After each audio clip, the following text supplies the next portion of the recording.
Good morning. I'm Mayor Tommy Roberts. Welcome back to the Mayor's Table. My guest this morning is Kyle Rhodes, who is the President, CEO of PESCO, Inc. here in Farmington, New Mexico. Kyle, welcome to the program. Thanks, Tommy. I appreciate it. Glad you're with us this morning. I want to talk mostly about your company and the evolution of that company from its beginning days to the current time. I also want to note, for the benefit of our viewers, that you're also the President of the Farmington Board of Education. And how long have you been serving in that capacity? I'm in my 6th year, so I have 2 more years on this term. Yeah. So we appreciate the volunteerism that you demonstrate when you decided to run for political office. It's not a paid position, and so you're dealing in a very difficult time with a very difficult subject matter. A lot of challenges there. Yeah, people are passionate about their kids and education, and fortunately, Farmington's doing really well in that arena right now. So we're in a good place. Maybe we can have you back another time to talk about some of the good things that are happening with education in Farmington. I'd love to. But I can remember serving on the Board of Education in the early 80s, and the thing that I came away with very quickly was that everyone knows a teacher,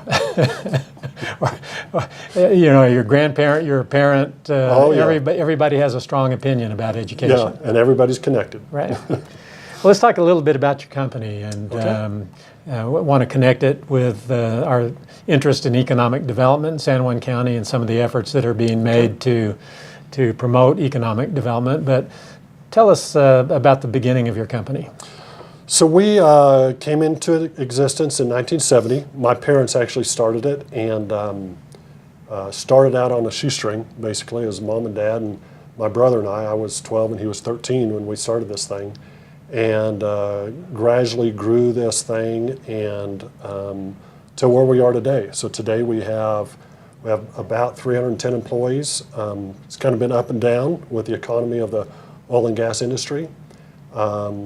We at the time we sold to El Paso Natural Gas when we first started, and here just in the San Juan Basin. But now we're selling all the way up and down the Rockies, into the Permian Basin, into the Eagle Ford Shale, there between San Antonio and Corpus Christi, Texas, up in the DJ Basin. So we've got a pretty extensive geographical area that we cover. A lot of people will know what the business is, but some won't. So tell us what you do.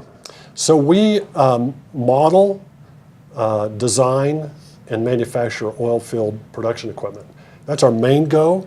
We also have a field service operations, and we actually have a field service operation up in the DJ Basin, where we have about 10 guys up there. Yeah. So it's still a family business, family-operated business.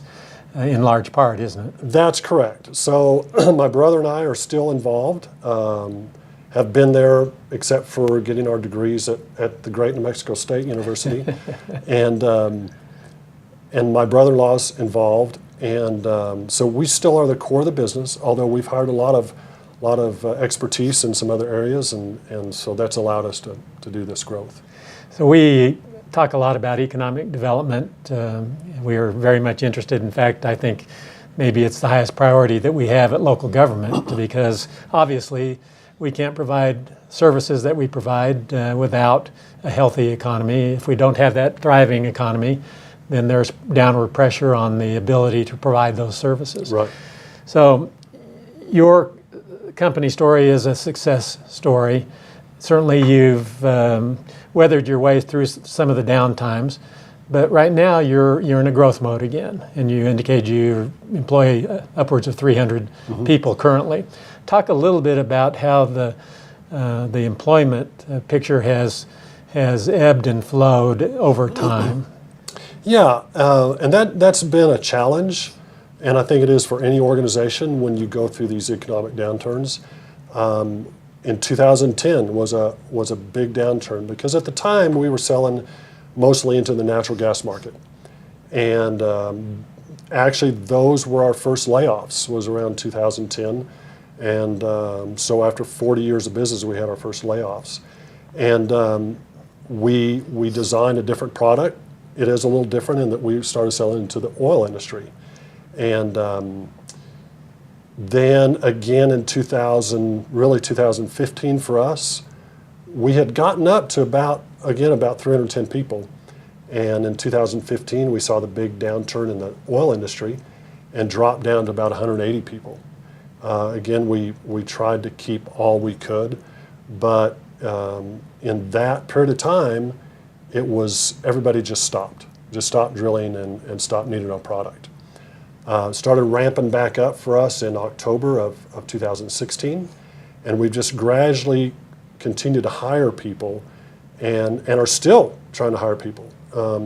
We're working closely with San Juan College in their welding program to get people. And so now we're up at around 310 people, and we still have plans to add probably another 30 to 40 before November. So we still have some room to grow. So it truly is a success story, and when we're getting quite a bit of bad news about job losses in our community, yours is a company that can be pointed to as a company that's growing jobs. And these are what we call economic-based jobs, Right. in that they're relatively good-paying jobs, and you're producing a service and a product that you're exporting out of the area primarily, and you're bringing, you're importing dollars into our economy, and that's the definition of an economic-based job. So those are the best kind of jobs Right. we have. And then those economic-based jobs support indirect jobs as well. So it truly is a trickle-down phenomena that we really need to have in our community. Yeah.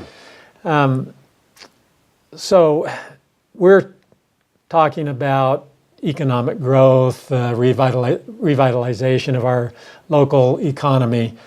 And one of the points of emphasis is expansion and retention of existing business. And really that's where you fall in. You're an existing business.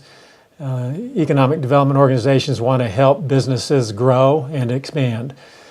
What role has Four Corners Economic Development Service played in the evolution of your business over time? Yeah, that's a good question, because ForSeds is really a key to success for an organization like ours, because they offer expertise in some areas that we really don't have, and those are things like the LEDA funds. So we're in the process of looking at an expansion, a pretty substantial expansion, and the state offers grants. It's called the Local Economic Development Assistance Grant, and that will help us build that facility with a guarantee of jobs. And so the job growth that we expect is from January 1st of 2017 through this whole process is about 170 jobs is what we've said that we can get for that grant. And so ForSeds has helped us maneuver through that whole process, which is a little bit of a complicated process. But Warren has helped us maneuver through that, and we're right at the end of getting that process done. The other thing that's helped us quite a bit is through the state is the JTIP program, and that's a workforce development program. And if you really look at any organization, it's the workforce that really makes you successful. And but training people is expensive, and getting them online is expensive. And JTIP really helps us do that economically, and allows us to kind of fast track that growth of our people. The other thing, some of the other things that ForSeds does is it makes connections for us with other people with expertise. And I tell you, if you're not involved with ForSeds, you really need to get involved, because they have some powerful programs that can help any organization. Yeah. Well, we appreciate that plug for the organization. We think that it's out there, it's available to help companies in the local area grow, expand, take advantage of resources they might not otherwise be aware of or have the ability to directly connect to. What do you see for the future of your company? In the short term, say the next year to 2 years, and then let's expand that discussion out to 5 to 10 years.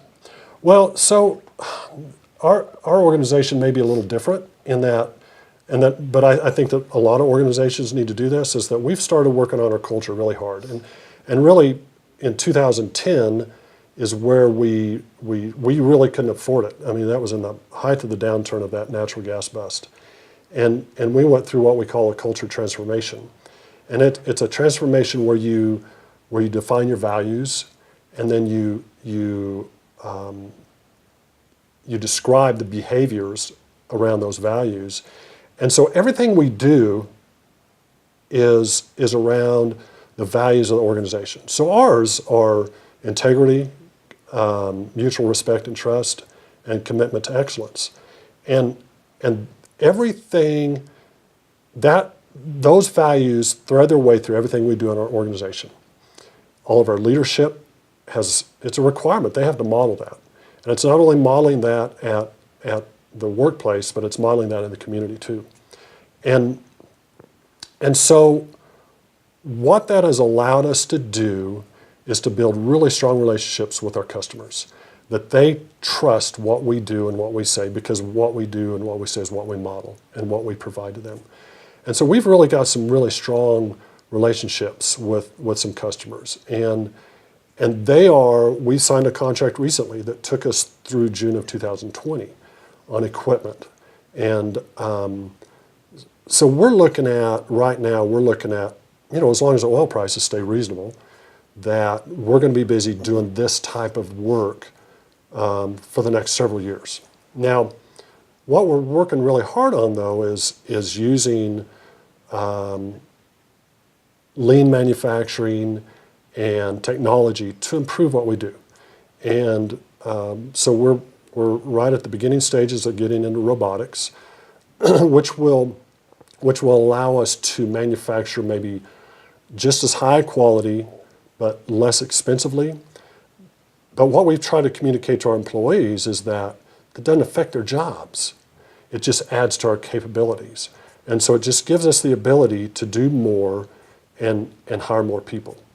You see, that the thing about PESCO that's a little different in that, we have to make profits, to stay in business.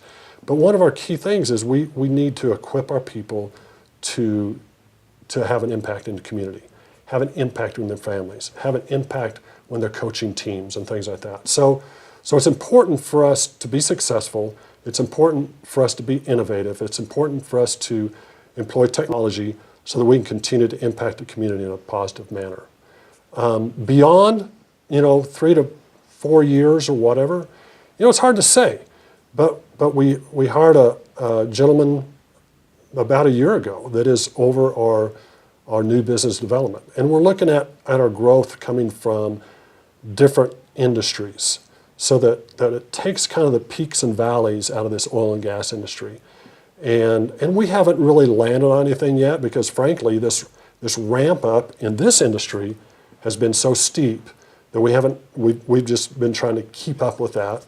But we do have plans to diversify a bit, not away from oil and gas, but our growth come from maybe a different Well, it area. sounds like you've got a strategic plan that's flexible, but you've got one that probably runs you out for the next 5 to 10 years at least, and a lot of flexibility built into it.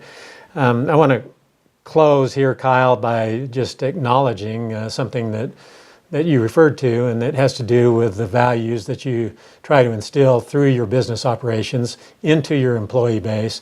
And it's the idea of corporate citizenship, the recognition that a community enables you in some way to have this business. It enables you to be successful in that business, and that you recognize an obligation to return something to the community. I've known your family for a long time. I've known you for a long time, and I know that that's very much important to you and your family. I just want to say on behalf of the people of Farmington that we appreciate your embracing of the idea of corporate citizenship, and that we acknowledge that you return a lot back to the community. So it's really critical to strong communities, and you contribute heavily to it. So thank you for that. Well, thank you. Kyle, I appreciate you coming in for these few minutes so that we can highlight your company and talk about its interrelationship to our economic development efforts. Is there anything you'd like to add that maybe we haven't addressed through the questions I've asked? Well, no, not specifically about PESCO, but I'm proud of Farmington.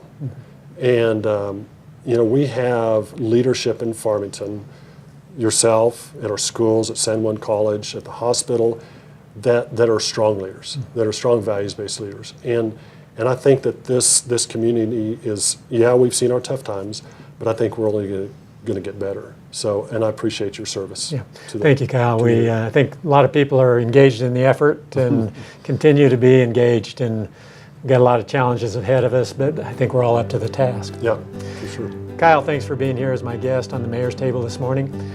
We want to thank all of you for joining us on the Mayor's Table, and we'll look forward to seeing you again next Monday.